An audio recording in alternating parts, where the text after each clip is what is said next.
What's up everyone, welcome back to the channel guys. I actually forgot I didn't even do this video until like a month ago, and then I put it on my calendar and I still haven't even done it. So I figured if I don't do it now, I'm probably not going to get to it because I'm starting those Google Pixel 4 comparisons tomorrow.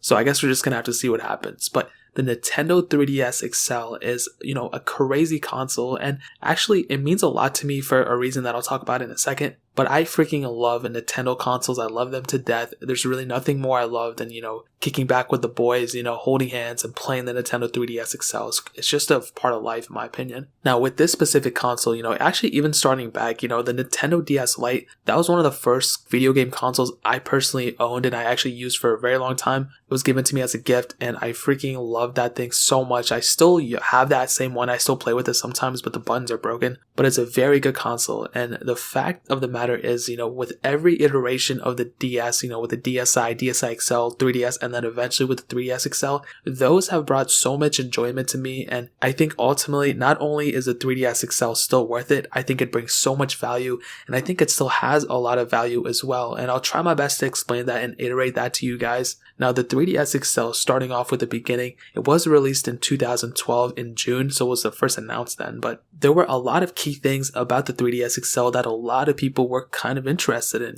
from the 3DS, which was a smaller model, it had 90% larger displays. It was overall 90% larger than the 3DS. The battery life was increased by 86%, which is crazy, and I'm reading this from Nintendo.fandom.com, shout out to them. And thank God the 3DS was still being sold alongside the 3DS XL. There was no need for Nintendo to go and discontinue the 3DS at all, the smaller variant. I picked that one up too, and I love that one too. Everyone has their thing. But the 3DS XL is such a crazy console, and looking around the device, there's really no point to even look around over it because a lot of people know what it looks like already. You have the charging port, which thankfully is the same as like the DS Lite and DSi XL and all that. You have the 3D toggle, you have the joystick, which is the same as the 3DS, the buttons, everything, in my opinion, is still on point. Really, the only gimmicky thing about the 3DS XL is probably the 3D switch. I never really understood why that was such a thing. I know they had to make that name 3DS, but it was so corny. I have no idea why they even made it to begin with.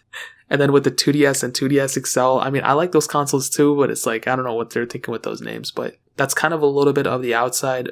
It didn't feel like the most premium thing in the world, and it's so weird because I still think the DS Lite felt like the most premium Nintendo console Nintendo ever made, really. But ultimately, dude, I don't really care so much about the feeling of a device when I'm using it, especially just more so of a gaming console. Phones is a different story, but with a gaming console, I don't really care. I care more about the internals, not even the speed, but what the games that thing can play. And the 3DS XL is a prime example of graphics are not everything. Storyline is so much more important, and the best thing about the 3DS XL is that it is backwards compatible with the DS Lite, DSi, DSi XL, and 3DS games, obviously. So you can play all those types of games on the 3DS XL, which is amazing, and I love that so much. The fact that we are at a space now where some people and some phone manufacturers, some gaming devices, they make things proprietary, so you cannot go and use certain things with certain devices that previous devices could. With Sony, you cannot play PlayStation 3 games on a PS4, which is so annoying, and you could say the same thing with the Nintendo Switch. You can't play Wii U or Wii games on the Switch, but they're kind of different consoles. In my opinion, Nintendo,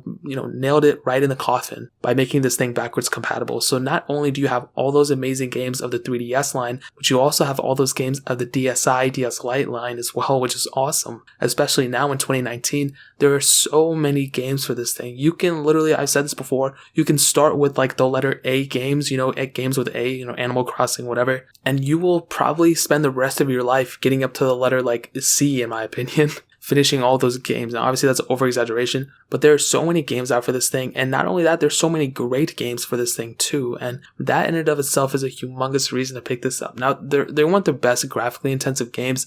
Some Zelda games were pretty decent, and there's some racing games here and there, but it's just more so the storyline, in my opinion. That's one of the things that I always looked for when I'm playing a game. What I will tell you though is that I don't know if this video is going to get demonetized for me saying this, but I did mod my 3DS XL, and I'll tell you this, I would recommend anybody to do it, and this is why I like my 3DS. I love my 3DS because I modded it. It was the first console that I actually modded kind of by myself, excluding the PSP because I think I modded it afterwards. Even my DSi, guess I modded it kind of with the R4 card, but that was a totally different story. The 3DS XL, I modded it through the SD card and the Hankuka or whatever that thing was.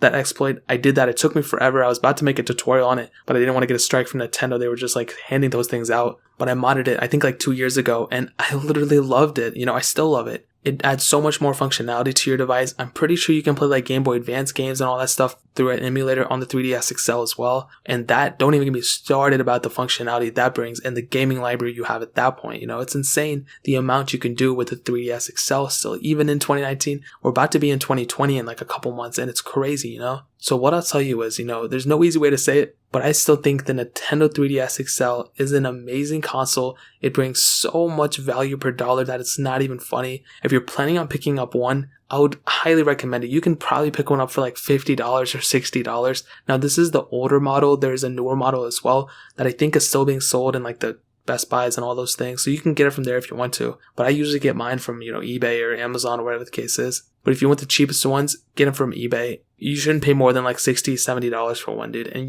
the amount of enjoyment you will get from this game console is insane. You will love it. It's portable. Battery life is great. Gaming selection is awesome, and you'll have a blast. Don't even think about it that it's too old or whatever. You'll be perfectly fine with it.